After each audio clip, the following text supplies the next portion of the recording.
Hello, இந்த பக்கம் நான்டா, அந்த பக்கம் ஏன்டா? நான் யாருன்னு உன்னால கண்டுபிடிக்க முடியாது. நான் சொல்றத ஒரு நிமிஷம் கேளு. ஏன் கண்டுபிடிக்க முடியாது? முடியுமே. எப்படி? உன் ஆதார் கார்டு எனக்கு போட்டோ பிடிச்சி அனுப்பு, நீ யாருன்னு சொல்றேன். எனக்கு ஒரு 1,00,000 தேவைப்படுது தம்பி, அனுப்பி வைக்கிறியா? எது 1,00,000? டேய், யாரா நீ? காலேஜ் போய்கிட்டு இருந்த உன் கேர்ள் ஃப்ரெண்டை நாங்க கடத்திட்டோம். பணத்தை கொடுத்துட்டு உன் வாளை கூப்பிட்டு போ. எது? என்ன ப்ரோ சொல்றீங்க?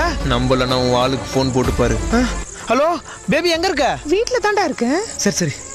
ஹலோ ஸ்ரேயா, எங்க இருக்க? கோயிலுக்கு வந்திருக்கேன்டா. சரி சரி. ஹலோ ஸ்வேதா, எங்க இருக்க?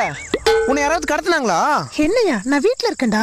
சரி சரி. ஹலோ ப்ரோ, எத்தனாவது கேர்ள் ஃப்ரெண்டுன்னு தெரியல, கொஞ்சம் அவங்க பேர் கேட்டு சொல்றீங்களா? எது? பொண்ணு பேர் பிரியாப்பா. பிரியாவா? M பிரியாவா, S பிரியாவா? உனக்கு மொத்தம் எத்தனை கேர்ள் ஃப்ரெண்ட்ப்பா? மொத்தம் 12 பாஸ். நீ ஒன்று பண்ணுங்க, 12 பேரை மெயின்டைன் பண்றது எனக்கு ரொம்ப கஷ்டமா இருக்குது. ஒன்னு இருந்தா போதும், பேலன்ஸ் 10 நாளைக்கு தூக்கிடுங்க. ரவுண்டா 10 லட்சமா குத்துறேன்.